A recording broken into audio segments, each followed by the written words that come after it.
Puisse-t-il voir, doctas meas ordonantias, omnium spirigarum, et apodicarum, replire putitas.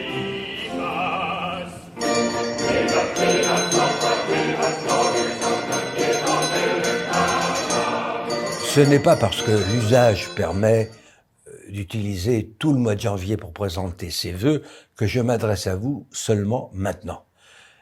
J'ai tout simplement été malade, mis à l'isolement 7 jours, dû rattraper le temps perdu et effectuer une vérification ultime pour que cette première partie de mon propos offre quelque intérêt. Car vous vous en doutez, la maladie en question est le Covid. Et il m'a paru intéressant d'avoir en main mon histoire complète pour pouvoir vous souhaiter des vœux d'espérance et aussi regretter, en toute connaissance de cause, la manière toujours détestable dont ceux qui souffrent de cette maladie sont malmenés. Ainsi, vous avez une petite fièvre, on vous fait un test transgénique chez le pharmacien, qui vous déclare positif, il est remboursé par la sécurité sociale, mais on vous dit tout de suite qu'il a une grande marge d'erreur, soit. Il faut se diriger alors vers un laboratoire pour obtenir un PCR. Mais en ce tout début de mois de janvier, on ne vous offrait rien d'autre qu'un rendez-vous dans 8 jours. Heureusement, un médecin intelligent a pu me faire un test tout de suite et l'envoyer en laboratoire et me donner immédiatement un médicament agissant contre le virus, puisque au pire diminuant la charge virale, au mieux la supprimant. Plus de fièvre au bout de 24 heures, le PCR laboratoire étant confirmé positif, eh bien le traitement a duré 5 jours, sans aucun symptôme, pas de recours aux antibiotiques, puisqu'il n'y a pas eu d'atteinte pulmonaire. Reprise du travail au bout de 8 jours, sans aucune fatigue. Je suis pourtant un sujet à risque, ayant subi chimiothérapie, radiothérapie en 2018 et en étant en rémission totale de cancer, j'ai 77 ans. Le lundi 25 janvier, j'ai mes résultats d'examen de laboratoire et j'ai des anticorps qui prouvent bien que j'ai été réellement atteint par le virus. Et je me dois de préciser que j'ai eu du mal à obtenir ce document concernant les anticorps. Par exemple, il n'était pas dans mon email de résultats que mon médecin avait demandé. Et il y avait d'autres examens, effectivement, compte tenu de mes antécédents médicaux. J'ai donc dû aller le chercher moi-même. Et j'ai reçu ensuite par email, bien sûr, le document. Comment alors ne pas penser fortement à cette phrase du professeur Denis Rancourt: « Imaginez un vaccin tellement sûr que vous devez être menacé pour le prendre, contre une maladie si mortelle que vous devez être testé pour savoir que vous l'avez. » Je ne dis pas pour autant qu'il ne faut pas se faire vacciner. Pas plus que je ne donne le nom du médicament qu'on m'a prescrit. Je remarque simplement qu'on se contente, dans la grande majorité des cas, de donner des antifièvres à des gens testés positifs, car aucun médicament, paraît-il, ne peut agir contre le virus. Et qu'ensuite, la maladie terminée ou le traitement, eh bien, on leur dit que la prise de sang permettant la recherche d'anticorps est inutile, et pour cette raison non remboursée par la sécurité sociale. En fait, un testé positif n'intéresse les organismes de santé que pour les statistiques. J'en ai fait l'expérience. On veut lui faire donner la liste des personnes qu'il a rencontrées, on lui pose toutes sortes de questions, on s'intéresse beaucoup à sa vie privée, toujours pour les rencontres avec d'autres personnes, et on ne lésine pas sur les emails ni sur les appels téléphoniques, mais on ne le soigne pas, sauf exception. Ce ce fut heureusement, pardon, mon cas. Je n'ai pas nommé les antifièvres, je ne nommerai pas non plus, je l'ai dit, le médicament que l'on m'a donné contre le virus. Je ne suis pas qualifié pour le faire. J'ai pris ce remède, utilisé depuis très longtemps pour d'autres pathologies, parce que j'ai confiance en mon médecin et qu'il fait partie des quelques solutions actuellement sur le marché et ayant donné des résultats indiscutables. Ainsi, j'ai pu constater que ce que disaient les médecins, comme messieurs Raoult, Perron et Fouché, pour ne citer que 3 noms, était exact. On peut soigner des personnes testées positives au Covid. Les confiner, bien entendu, un certain temps.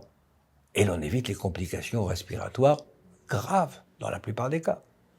Compte tenu des exemples que j'ai vus depuis le début de la pandémie, comme membre de l'équipe diocésaine de la pastorale des funérailles à Paris, et comme prêtre de paroisse, ce que j'ai vécu personnellement aussi avec cette maladie et la manière dont on m'a soigné avec succès, j'avoue ne pas comprendre pourquoi dans la très grande majorité des cas, on continue à ne rien faire pour les personnes atteintes. Par ailleurs, il semble qu'il existe une véritable orthodoxie doctrinale médicale concernant cette pandémie, suscitant une féroce inquisition à qui il ne manque plus que le bûcher. Des vidéos sont supprimées du net, et personnellement, j'ai reçu plusieurs messages effacés instantanément ou ne restant que peu de temps, tous traitant comme par hasard du Covid. Si l'on ajoute à cela les fausses informations concernant les propos qu'aurait tenus le professeur Raoult et qu'il a pu fort heureusement démentir, car il s'agissait rien moins que de faire croire que lui-même avait des doutes sur son traitement, on ne peut que se poser des questions graves. Mais un constat s'impose. Il règne un arbitraire malsain sur l'information dans notre pays, qui se veut pourtant exemplaire en matière de liberté. Enfin, il est plus que probable qu'un nouveau confinement va nous être imposé. Je ne suis pas compétent pour juger de son utilité en matière de pandémie sur le long terme. J'entends de plus des voix scientifiques assez discordantes sur cette question. Mais ce que je puis et dois dire, ce sont les dégâts spirituels et psychologiques qu'apporte cette mesure brutale. Nous avons 2 expériences derrière nous. Elle génère la peur, facteur d'anxiété, de dépression grave et de violence. Le retard d'autres soins pourtant urgents sur des cancers et dans le domaine psychiatrique. Lors du premier confinement, j'ai présidé les obsèques d'une personne dont les soins anticancéreux avaient été interrompus et d'un jeune homme de 28 ans qui s'était suicidé faute d'avoir pu voir son psychiatre. Il était confiné avec 2 autres personnes de sa famille dans un appartement de 49 mètres carrés. Et il faudra bien un jour que l'ensemble de ces dégâts soit évalué. Sans oublier les autres sur les plans sociaux et économiques. Et ce sont peut-être ces dernières considérations qui feront reculer le gouvernement pour la décision d'un 3e confinement. Mais un triste constat s'impose déjà. On habitue les Français à être moins libres dans le but d'être protégés. On fait des sondages pour prouver qu'ils acceptent et des gens interrogés dans la rue et dont les propos nous sont évidemment retransmis acquiescent et mieux en redemandent. Oui, nous voulons des cages, dans des bulles, aseptisées. Bientôt, ils demanderont des camps d'internement pour personnes suspectées de maladie. Plus largement, on détruit leur vie, en fermant d'office tous les lieux de sociabilité, en imposant des couvre-feux, des confinements qui poussent à l'isolement, ont détruit leur intelligence en les obligeant à accepter des mesures ineptes et contradictoires. On leur fait violence, sans doute pour forcer un consentement à tout et à n'importe quoi, pour que cesse cette violence. Nos gouvernants, en effet, depuis la Révolution, n'aiment rien tant que faire des lois.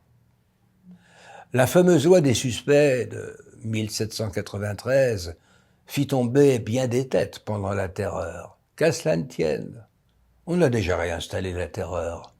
Il faut maintenant la justifier, comme le fit Robespierre. Comme on n'ose plus parler aujourd'hui de vertu, cela peut se comprendre, risquerait même de faire rire. Eh bien, on remplacera vertu par civisme. Je vous rappelle alors la phrase célèbre de l'incorruptible. Je cite. « Si le ressort du gouvernement populaire dans la paix est la vertu. » Et là, on dirait le civisme. « Le ressort du gouvernement populaire en révolution est à la fois la vertu et la terreur. La vertu sans laquelle la terreur est funeste, la terreur sans laquelle la vertu est impuissante. » C'est le discours de Robespierre du 5 février 1794 à la Convention. Ce raisonnement n'est-il pas sous-entendu dans certains discours? La loi des suspects ne se profite-t-elle pas derrière l'idée d'un passeport sanitaire? Jusqu'où les chefs politiques iront-ils mettre la main dans nos vies? Alors, pour conclure, en suggérant un remède qui ne m'expose pas à des poursuites pour l'exercice illégal de la médecine et qui se situe dans la logique de la dictature sanitaire qu'on veut continuer à nous imposer, je vais essayer de vous faire sourire. Je suggère que le ministère de la Santé crée l'ordre de Diafoirus, dont la médaille serait un clister en étain et le ruban, marron clair ou plus foncé selon les grades. La cérémonie de réception, eh bien, elle existe déjà. Son texte est du grand Molière, à la fin du Malade imaginaire, lors de la réception d'un nouveau médecin, en l'occurrence le malade. Une version courte pourrait n'en retenir que 2 strophes, que je restitue telles quelles dans le latin très francisé de la pièce et qui exprime bien ce qu'en haut lieu on semble attendre aujourd'hui du médecin. On lui fait promettre de non jamais te servirait de remédis aucunis, quam de ceux seulement docte facultatis. Maladus dut-il crevare, et mori desio malo. Et il répond, juro. Ensuite, le président lui remet le bonnet de médecin, et là, ça serait la décoration. Ego, cum isto bonneto, venerabili et docto, dono tibi et concedo, virtutem et puissentiam, medicandi, purgandi, segnandi, taillandi, coupandi, et occidandi, impune per totam terram. Anni lui essere bonis et favorabiles et navere jamais confessas verulas fieras puresias confessas verulas fieras puresias plus sang et disonterias vivat, vivat, vivat, vivat, vivat, nobis doctor vivat, veritarra, vivat, vivat, vivat, vivat, nobis doctor vivat, veritarra. Vivat, vivat, vivat, vivat, vivat, vivat, nobis doctor vivat, veritarra, vivat, vivat, vivat.